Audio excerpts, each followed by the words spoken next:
A while ago, I reviewed Muscle Tag Team Match, and you might be surprised that I didn't completely hate that game. Sure, it wasn't pretty, but considering its reputation, it's not as bad as everyone says it is.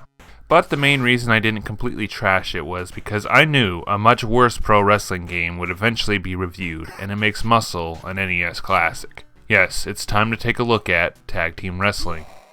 This is the second title that we reviewed that was originally an arcade game from Data East, published by Namco, and Famicom port developed by SAS Sakata.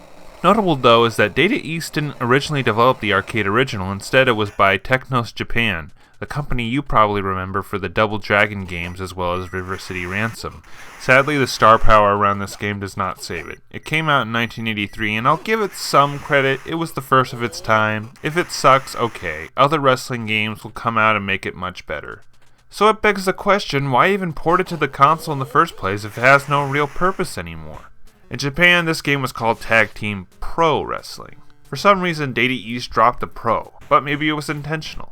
Because relating the word professional to this loathsome abomination is an insult to the word.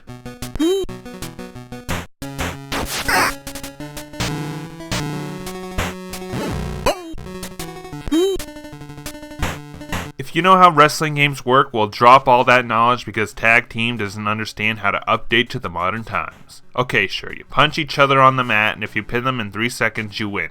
But here's what's noticeably different. You have one attack button, the A button. Nice, 2 whole buttons to use, only one works. You want to know what the other button does? Switches your partner. You know, something that could automatically be mapped to either button, and that way you could have 2 attacks. I get this is an arcade port, but come on, this is just stupid. So anyways, let's get out there and do the only thing we can do, throw a punch. Every time you try to throw a punch, you realize how horrid your hitbox is. It's probably magic if you manage to hit the other guy, but if you manage to hit him, a screen will pop up saying attack for no real reason. What's the deal with that? Well, dear viewer, this is where the B button also comes in. If you manage to hit the other player in this brief moment as it counts down, you need to press the B button as much as you can before the timer runs out during this period, then press A to do a stronger attack. I guess I'll give them a little credit for thinking of something original in 1983, but it's just worthless because you're constantly pressing the A button to try and land a hit because the hitbox is garbage. So in the end, you'll just be doing basic moves the whole time.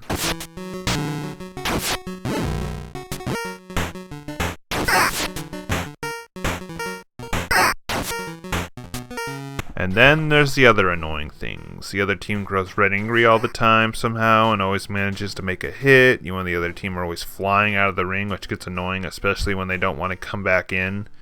And the other team is always grappling you, requiring your teammate to come and help you. It's a mess.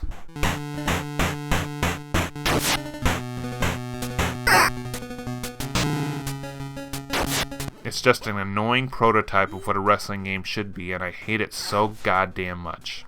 You know, I do kind of exaggerate a bit when I negatively review games. I said Ninja Hattori-kun was like top 5 worst material as of now. Like, the game is bad, but it's not that awful.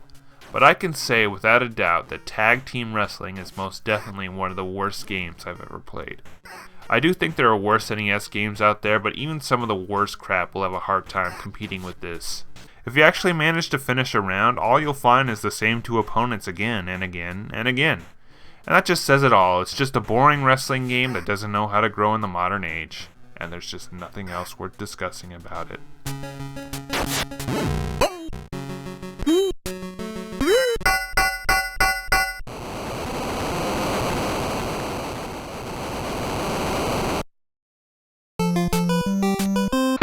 Whoa. Hold the fucking phone.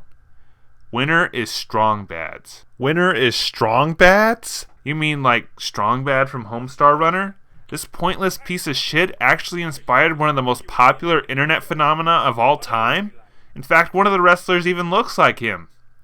Gotta say, I'm pretty impressed for that obscure reference. Can't wait to pitch a cartoon featuring a character based off the overalls-wearing dog in Oyanko Town. It'll be a classic. Until next time, Taylor, this one's for you. And all my peoples got sent up the river.